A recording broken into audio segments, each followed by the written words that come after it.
जेलवा गे तू तो चल गेले ससुर छोड़ी करा के जेलवा गे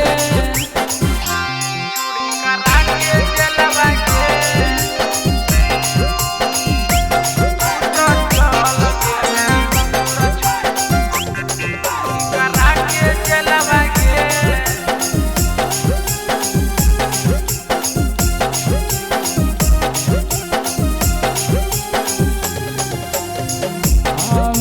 तोरा से करहलियो प्यार गे बन गेली दुश्मन छौड़ी बाड़ा का हमार गे बाड़ा का हमार गे हम तोरा से करहलियो प्यार गे बन गेली दुश्मन छौड़ी बाड़ा का हमार गे सोची सोची बतिया हमरा भेलो खेलावा गे सोची सोची बतिया हमरा भेलो खेलावा गे तू तो चल गेले ससुर छोड़ी करा के जेलवा गे तू तो चल गेले ससुर छोड़ी करा के जेलवा गे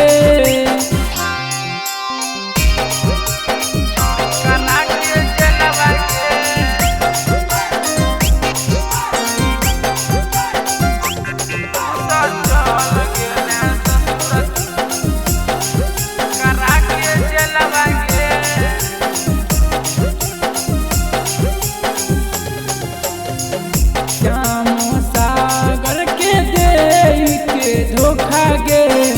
रूप प्यार खातिर होई गेली अनोखा गे होई गेली अनोखा गे पंकज प्यार के देखे छौड़ी धोखा गे रूप